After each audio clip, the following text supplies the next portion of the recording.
ইরানের বিরুদ্ধে হামলায় অংশগ্রহণ করা ইসরায়েলি বিমান বাহিনীর পাইলট, কমান্ডার ও ড্রোন অপারেটরদের বিস্তারিত ব্যক্তিগত তথ্য সংগ্রহ করেছে ইরানি গোয়েন্দা সংস্থা। এমনটাই দাবি করেছে তেহরান। শনিবার রাষ্ট্রীয় টেলিভিশন ও সংবাদ মাধ্যমগুলো জানিয়েছে, জুন মাসে ইরানের বিরুদ্ধে ইসরায়েলের অপ্ররোচিত হামলায় অংশগ্রহণকারী বিমান বাহিনীর সদস্যদের পুরো প্রোফাইল এখন তাদের হাতে।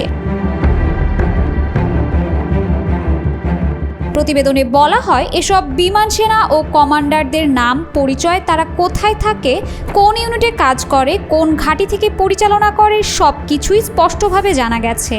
এদের অতীত অপরাধমূলক কর্মকাণ্ড সম্পর্কেও নথি সংগ্রহ করেছেন ইরানি গোয়েন্দারা।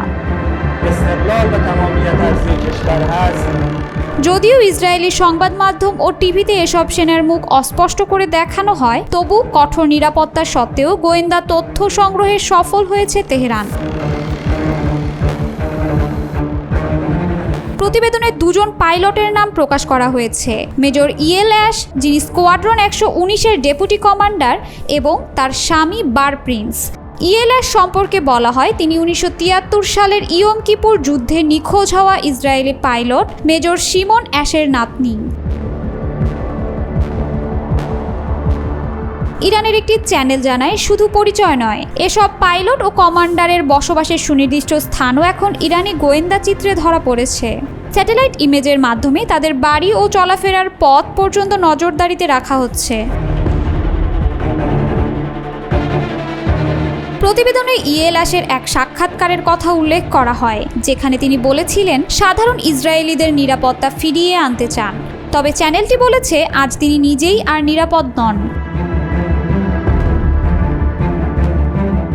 ইরান জানিয়েছে, এই তথ্য ভান্ডার ভবিষ্যতে প্রতিশোধমূলক হামলার ক্ষেত্রে তাদের জন্য কৌশলগত সুবিধা এনে দেবে।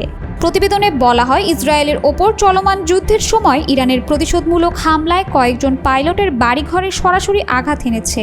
এমন একটি হামলার পরিণতি তুলে ধরা হয় কেন্দ্রীয় ইসরায়েলি শহর ইয়াভেনেতে, যেখানে এক বিমান সেনার বাড়ি ক্ষতিগ্রস্ত হয়।